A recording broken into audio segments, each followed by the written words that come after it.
Telangana cabinet సమావేశం ఇవాళ జరగనుంది. సీఎం రేవంత్ రెడ్డి అధ్యక్షతన సచివాలయంలోని 6వ అంతస్తులో మధ్యాహ్నం 3 గంటలకు మంత్రివర్గం కానుంది. ఈ సమావేశంలో కరువు పరిస్థితులు, కాళేశ్వరం, మూసి పునరుజ్జీవనం, సాగునీటి ప్రాజెక్టులు, అలాగే కీలక బిల్లులపై చర్చించనుంది. కొన్ని ప్రాజెక్టుల రీ ఎస్టిమేషన్స్ ప్రతిపాదనలకు మంత్రివర్గం ఆమోదం తెలిపే అవకాశం ఉంది. రాష్ట్రంలో భూగర్భ జలాలు అడుగంటిపోతుండడంపై మంత్రివర్గ సమావేశంలో సమీక్షించనున్నారు. కరువును తట్టుకునేలా రైతులకు ప్రత్యామ్నాయ పంటల సాగును ఎలా ప్రోత్సహించాలనే అంశంపై సుదీర్ఘంగా చర్చించే అవకాశం ఉంది.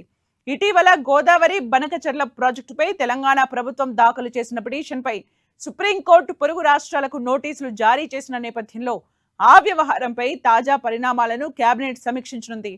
వీటితో పాటు కృష్ణా గోదావరి నదీ జలాల బోర్డుల అంశాలు, తుమ్మిడిహట్టి ప్రాజెక్టుపై చర్చించనున్నారు. ఇక మరిన్ని అప్డేట్స్ మా ప్రతినిధి ప్రతాప్ అందిస్తారు. ప్రతాప్,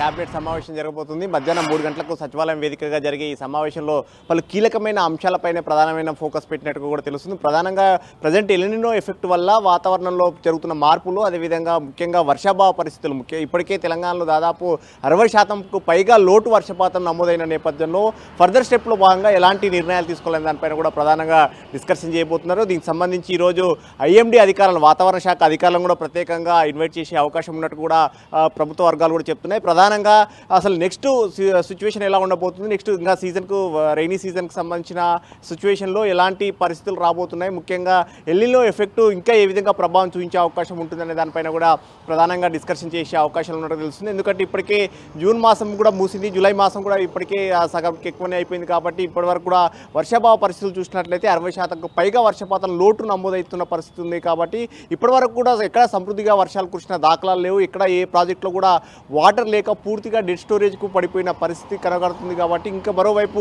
భూగర్భ జలాలు కూడా అడుగంటిపోతున్న పరిస్థితి ఉంది. ఈ పరిస్థితుల నేపథ్యంలో ఫర్దర్గా తాగునీటి సమస్య రావచ్చు, అదేవిధంగా ఆహారం సంబంధించి ఏ విధమైన ఇబ్బందులు తీసుకోవాలి, రైతులకు ముఖ్యంగా ఏ విధమైన భరోసా కల్పించాలనే దానిపైనే ప్రధానమైన ఎక్కువగా ఫోకస్ చేసే అవకాశం ఉంటుంది. ముఖ్యంగా దీనికి సంబంధించి చూసినట్లయితే కనుక ఒకవేళ వర్షాభావ పరిస్థితులు ఇలాగే కంటిన్యూ అయితే కనుక ఎలాంటి సాగు పద్ధతులు అనుసరించాలి, ఇప్పటికే సీజన్ దాదాపు 45 డేస్ అవుతుంది. కాబట్టి ఇంకా ఏ విధంగా ఫర్దర్ స్టెప్ సంబంధించి ఇంకొక 1 రోజులు కనుక గడిచినట్లయితే ఇంకా మరీ దుర్భరమైన పరిస్థితులు ఉంటాయి. కాబట్టి ఈ పరిస్థితిని తట్టుకునేందుకు ఎలాంటి పంటలు సాగు చేయాలి, ఇప్పటికే వర్షాభావ పరిస్థితుల నేపథ్యంలో పత్తి కానీ ఇతర వరి పంటలకు సంబంధించి కానీ ఇబ్బందికర పరిస్థితులు ఉన్నాయి. కాబట్టి ప్రత్యామ్నాయంగా వరి తక్కువగా తాగునీటి అంటే సాగునీటి అవసరాలకు సంబంధించి నీరు తక్కువగా అవసరమయ్యే పంటలు ఏవనే దానిపైన కూడా ప్రధానంగా ఫోకస్ చేస్తున్నారు. వీటితో పాటు ప్రాజెక్టులలో పూర్తిగా అడుగంటిపోతున్న నేపథ్యంలో ఉన్న వాటర్ను ఏ విధంగా యూజ్ చేసుకోవాలి, ముఖ్యంగా తాగునీటి అవసరాలను దృష్టిలో పెట్టుకుని ఏ విధంగా చేయాలనే దానిపైన కూడా ప్రధానంగా డిస్కషన్ చేయబోతున్నారు. అయితే ఇప్పటివరకు అయితే అధికారులు ఇప్పటికే ఎక్కడ కూడా ఏ ఒక్క ప్రాజెక్ట్ కింద కూడా ఇప్పటికీ సాగునీటికి సంబంధించి ఇచ్చే పరిస్థితి లేదు. కాబట్టి కృష్ణా గోదావరి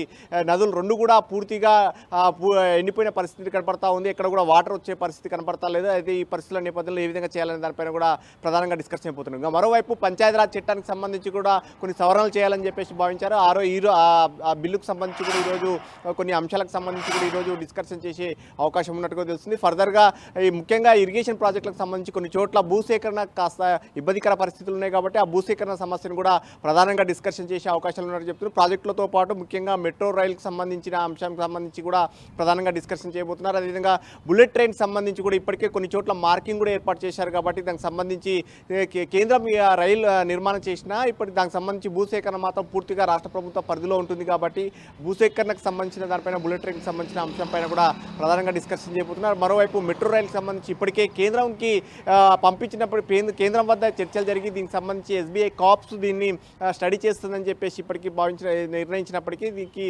తెలంగాణ ప్రభుత్వం తరఫున మున్సిపల్ కమిషనర్ జయేష్ రంజన్ను ఇక్కడ అపాయింట్మెంట్ చేసిన కేంద్రం నుంచి ఒకరిని అధికారిని అపాయింట్మెంట్ చేయాల్సి ఉంటుంది. ఆ తర్వాత దీనికి సంబంధించి ఎస్బీఐ కాప్స్ను ఏర్పాటు చేయాల్సి ఉంటుంది. ఇదంతా కూడా ప్రాసెస్ లేట్ అవుతుంది. కాబట్టి ఈ అంశానికి సంబంధించి మరోసారి క్యాబినెట్లో డిస్కషన్ చేయాలని చూస్తున్నారు. సో ఈ వీటి అంశాలతో పాటు ముఖ్యంగా ఫండ్స్ మొబిలైజేషన్కి సంబంధించి దానిపైన కూడా ప్రధానంగా డిస్కషన్ చేయాలని చూస్తున్నారు. ఎందుకంటే ప్రజెంట్ ప్రభుత్వానికి సంబంధించి ఎక్కువగా ఆర్థిక సతమతం అవుతున్న పరిస్థితి ఉంది కాబట్టి ఫైనాన్షియల్గా ఏ విధంగా దీన్ని ఇంకా ఫండ్స్ను ఎక్కువగా ప్రభుత్వానికి ఆదాయం వచ్చే మార్గాలు ఏవేవి ఉన్నాయి వాటికి సంబంధించిన దానిపైన కూడా ఏ విధంగా చేయాలి, భూముల అమ్మకాలకు సంబంధించి టీజీఐఏసీ కానీ రెవెన్యూ శాఖ కానీ ఇవన్నిటికి సంబంధించి కూడా వాటన్నిటికి కూడా సమన్వయం చేసుకొని ప్రతి నెల కొద్దిగా అమౌంట్ వచ్చేటట్టుగా కూడా దాన్ని స్ట్రిక్ట్గా చేసుకోవాలని చెప్పేసి కూడా ఆలోచన చేస్తున్నారు. వీటన్నిటిపైన కూడా ఈరోజు క్యాబినెట్లో డిస్కషన్ చేయాలని కూడా భావిస్తున్నారు.